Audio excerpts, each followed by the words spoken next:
السلام علیکم ورحمۃ اللہ وبرکاتہ۔ اس بار ہم آپ کے لیے پیش کر رہے ہیں قصص الانبیاء۔ چنانچہ اب ہم آپ کو ادریس علیہ السلام کے بارے میں بتاتے ہیں۔ ایک حدیث میں ہے کہ آدم اور شیس علیہ السلام کے بعد ادریس علیہ السلام پہلے نبی ہیں۔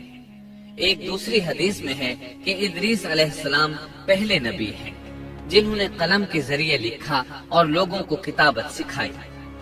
حافظ ابن کثیر نے ان کا حلیہ کچھ یوں بیان کیا ہے: پورا قد و قامت، خوبصورت، خوب رو، گھنی داڑھی، عمدہ اوصاف کے مالک، چوڑے کندھے، مضبوط ہڈیاں، دبلے پتلے، سرمکی چمکدار آنکھیں، گفتگو باوقار، خاموشی پسند، سنجیدہ اور متین، چلتے ہوئے نظر نیچی، انتہائی فکر و خوض کے عادی، غصے کے وقت سخت غضبناک، باتیں کرنے میں شہادت کی انگلی سے بار بار اشارہ کرنے کے عادی۔ ادریس علیہ السلام شیس علیہ السلام کی شریعت پر عمل پیرا رہے، چونکہ ادریس علیہ السلام رسول بھی تھے، اس لیے اللہ کی طرف سے مستقل ان پر شریعت نازل ہوئی جس کی تشریح و تفسیر کر کے لوگوں کو احکام الہی سے آگاہ فرماتے۔ ادریس علیہ السلام نے جب دیکھا کہ مفسدین ایمان والوں پر ظلم و زیادتی کر رہے ہیں، ان کا فساد بڑھتا جا رہا ہے اور سمجھانے کے باوجود یہ لوگ باز نہیں آ رہے، تو انہوں نے اپنے پیروکاروں کو جہاد کا حکم دیا۔ ادریس علیہ السلام پہلے شخص ہیں جنہوں نے اللہ کے راستے میں جہاد کیا، غنیمتیں حاصل کی اور دشمنوں کو قیدی بنایا، لیکن غنیمتیں اور قیدی ان کے لیے حلال نہیں تھے۔ رسول اللہ صلی اللہ علیہ وسلم پہلے رسول ہیں جن کے لیے غنیمتیں حلال کی گئیں، لیکن یہ بات یقینی ہے کہ جہاد سب سے پہلے ادریس علیہ السلام نے کیا۔ انہوں نے جہاد کے لیے سب سے پہلے ایک لشکر تیار کیا، پھر اس لشکر کو دو حصوں میں تقسیم کیا۔ ایک حصہ پیادوں پر مشتمل تھا، دوسرا سواروں پر۔ چنانچہ بھرپور تیاری کے بعد ادریس علیہ السلام نے قابیل کی قوم پر چڑھائی کر دی۔ حق و باطل کے درمیان زبردست مارکے ہوئے۔ آخرکار ادریس علیہ السلام نے انہیں گھٹنے ٹیکنے پر مجبور کر دیا، ان کا بہت سا مال و اسباب لوٹ لیا اور لوگوں کو قیدی بنا لیا۔ اللہ تعالیٰ نے ان تمام باتوں کا ذکر نہیں فرمایا، بلکہ اللہ نے ان کی سیرت کے بارے میں اپنی کتاب قرآن مجید میں اشارتاً ذکر فرمایا ہے۔ مثلا سورہ مریم آیات 56 اور 57 میں ارشاد ہوتا ہے: اور اس کتاب میں ادریس کا بھی ذکر کر، وہ بھی نیک کردار نبی تھے، ہم نے انہیں بلند مقام پر اٹھایا۔ ان کے بلند مرتبے کے بارے میں بخاری اور مسلم میں حدیث موجود ہے کہ نبی کریم صلی اللہ علیہ وسلم نے فرمایا: میں نے معراج کی رات چوتھے آسمان پر ادریس علیہ السلام سے ملاقات کی، وہ چوتھے آسمان پر بلند مقام پر فائز تھے۔ ابن جریر نے ایک روایت بیان کی ہے، وہ روایت اس بات کی وضاحت کرتی ہے کہ اللہ تعالیٰ کے ارشاد وَرَفَعْنَاهُ مَكَانًا عَلِيًّا سے کیا مراد ہے، اس کا کیا مفہوم ہے؟ ابن جریر کے علاوہ دیگر بڑے بڑے مفسرین اور مورخین نے بھی اس روایت کو ذکر کیا ہے، لیکن اس کی کوئی صحیح سند نہیں مل سکی۔ وہ روایت یہ ہے: ابن ابی حاتم وغیرہ نے اس روایت کو ہلال بن یسار سے بیان کیا ہے۔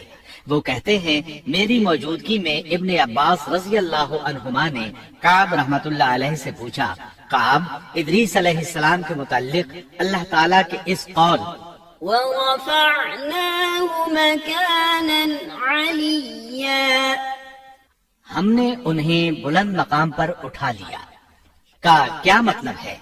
تو کعب رحمت اللہ علیہ نے جواب دیا، اللہ تعالیٰ نے ادریس علیہ السلام پر ایک مرتبہ یہ وحی نازل فرمائی: اے ادریس، تمام اہل دنیا جس قدر روزانہ نیک عمل کریں گے ان سب کے برابر میں تجھے ہر دن اجر دوں گا۔ ادریس علیہ السلام نے یہ سنا تو انہیں خواہش محسوس ہوئی کہ میرے اعمال میں روز افزوں اضافہ ہو، اس لیے عمر کا حصہ طویل ہو جائے تو اچھا ہے۔ انہوں نے وحی الہی اور اپنے اس خیال کو ایک رفیق فرشتے پر ظاہر کر کے کہا، اس معاملے میں موت کے فرشتے سے گفتگو کرو تاکہ میں نیک اعمال کا زیادہ سے زیادہ وقت حاصل کر سکوں۔ اس فرشتے نے جب یہ سنا تو ادریس علیہ السلام کو اپنے بازوؤں پر بٹھا کر لے اڑا۔ جب یہ چوتھے آسمان سے گزر رہے تھے تو موت کا فرشتہ زمین پر آنے کے لیے اتر رہا تھا۔ وہیں دونوں کی ملاقات ہو گئی۔ دوست فرشتے نے موت کے فرشتے سے ادریس علیہ السلام کے بارے میں گفتگو کی۔ موت کے فرشتے نے دریافت کیا، ادریس علیہ السلام کہاں ہیں؟ اس نے کہا، میری پشت پر۔ موت کا فرشتہ کہنے لگا، مجھے اللہ کی طرف سے یہ حکم ملا ہے کہ چوتھے آسمان پر ادریس علیہ السلام کی روح قبض کروں، اس لیے میں سخت حیرت میں تھا کہ یہ کیسے ممکن ہے۔ ادریس علیہ السلام تو زمین پر ہیں۔ چنانچہ موت کا فرشتہ ادریس علیہ السلام کے پاس آیا، ان سے اجازت طلب کی اور ان کی روح قبض کر لی۔ انبیاء کو یہ امتیاز حاصل ہے کہ فرشتہ ان کی اجازت کے بغیر ان کی روح قبض نہیں کر سکتا، اور رسول اللہ صلی اللہ علیہ وسلم کو تو یہ اختیار دیا گیا کہ آپ دنیا میں مزید رہنا پسند کریں تو رہ سکتے ہیں، یا پھر رفیق اعلیٰ کی رفاقت کو پسند کر لیں۔ آپ نے رفیق اعلیٰ کی رفاقت کو پسند فرمایا۔ اس طرح ادریس علیہ السلام کی روح چوتھے آسمان پر قبض کی گئی۔ انہیں بھی عیسیٰ علیہ السلام کی طرح آسمان پر اٹھایا گیا۔ فرق یہ ہے کہ عیسیٰ علیہ السلام کی روح قبض نہیں کی گئی۔ یہ واقعہ نقل کر کے کعب رحمت اللہ علیہ فرماتے ہیں کہ اللہ تعالیٰ کے ارشاد وَرَفَعْنَاهُ مَكَانًا عَلِيًّا کی تفسیر یہی ہے، لیکن درست بات یہ ہے کہ یہ اسرائیلی روایت ہے۔ ادریس علیہ السلام کی وفات ہو گئی تو لوگ فساد میں اور بڑھ گئے، ان میں شر پھیل گیا، تاہم وہ توحید پر قائم رہے۔ بت پرستی کا ان میں کوئی شعور نہیں تھا۔ لوگ آدم علیہ السلام کی وفات کے 1000 سال بعد تک توحید پر قائم رہے۔ ان میں فسق و فجور ضرور تھا لیکن شرک نہیں تھا۔ اللہ تعالیٰ کے اس ارشاد كان الناس أمة واحدة دراصل لوگ ایک ہی امت تھے کا یہی مطلب ہے۔